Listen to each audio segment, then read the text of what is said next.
Progressitis is a term I use to describe a cultural bug, a set of ideas and behaviors that disrupt the social fabric that holds us together. Some call it progressive politics, but I see it as a social disease for the friction and disharmony it creates. In this video, we'll put this bug under the microscope to understand how it operates and how it impacts us all. Let's explore how progressitis works and the effect it has on our lives.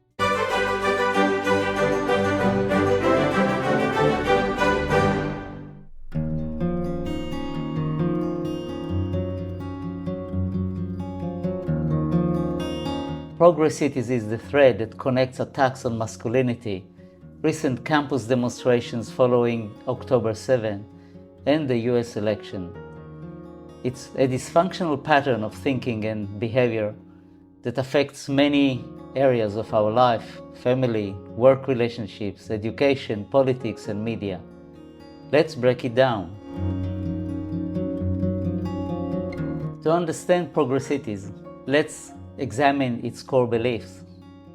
Society is defined by power dynamics. You're either dominant or submissive, oppressor or oppressed. The victims and the weak are inherently right and deserve empathy and support. Social justice ideals matter more than truth, facts, and science. Reality is subjective and is shaped by language. Change the language and you change the reality. Now let's move from ideas to action and look at some of the methods used by progressitis. Enforcing ideology over reality and science. Policing thought, restricting free speech, and bullying those who offer competing perspectives. Promoting educational material that alarm many parents. Restructuring legal system in ways that compromise the rights of family men. Undermining established norms and institutions without adequate replacement. Prioritizing group identity over individual merit, which divides communities. Fostering resentment towards dominant groups and nations, starting with white men. Imposing diversity, equity, and inclusion on organizations, often in rigid and divisive ways. Distorting the narrative of Western civilization, its achievements and values. Now let's consider the impact of this bug. The ideas of social justice are great, but progressitis distorts them and often causes more harm than good. The bug leaves little room for complexity or nuance. Righteousness creates anger over injustice and serves as a call to action against others. In family life and gender relations, progressitis has hijacked the good old idea of feminism, of gender equality, and turned it into a divisive mentality of us versus them.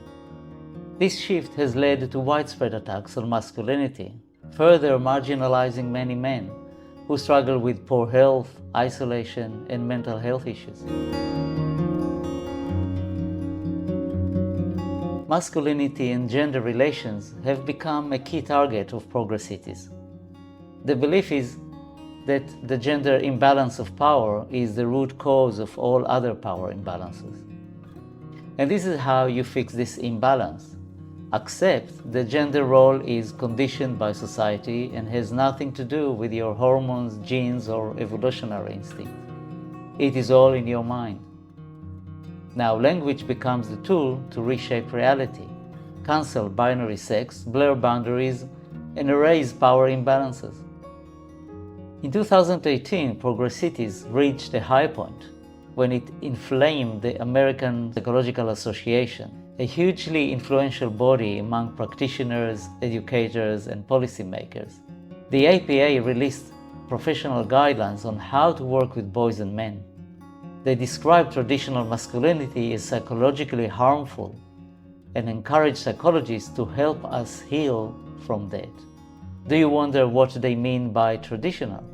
Here are some of the traits they added to this harmful basket: emotional stoicism, adventure, self-reliance, competitiveness, risk-taking, and not showing vulnerability. Well, let me confess, I suffer from all of the above. These shameful guidelines shocked many professionals, men and women, and sparked swift backlash. Consider the effect of such messages on how boys and men are treated in school, workplace, legal system, and even their families. The barbaric attack on October 7th triggered campus demonstrations that brought to light the intensity and madness of progressities. Toxic ideologies often attract each other. Not surprisingly, the epicenter of the madness has been in the academia, the breeding ground of progressities. To illustrate, here is a clip of the leaders where you can see the bug in action. Ms. McGill, at Penn, does calling for the genocide of Jews violate Penn's rules or code of conduct? Yes or no? If the speech turns into conduct, it can be harassment, yes. I am asking specifically calling for the genocide of Jews.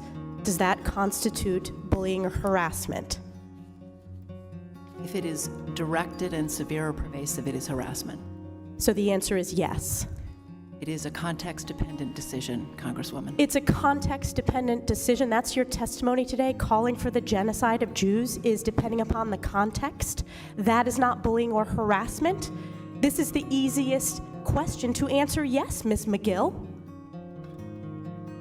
So is your testimony that you will not answer yes? If the Yes or no? If the speech becomes conduct, it can be harassment, yes. Conduct meaning committing the act of genocide? The speech is not harassment? This is unacceptable, Ms. McGill. I'm going to give you one more opportunity for the world to see your answer. Does calling for the genocide of Jews violate Penn's code of conduct when it comes to bullying and harassment? Yes or no? It can be harassment. The answer is yes. And Dr. Gay, at Harvard, does calling for the genocide of Jews violate Harvard's rules of bullying and harassment? Yes or no? It can be, depending on the context. What's the context? Targeted as an individual, targeted at an individual. It's targeted at Jewish students, Jewish individuals. Do you understand your testimony is dehumanizing them? So the answer is yes, that calling for the genocide of Jews violates Harvard Code of Conduct, correct? Again, it depends on the context. It does not depend on the context. The answer is yes, and this is why you should resign. These are unacceptable answers across the board.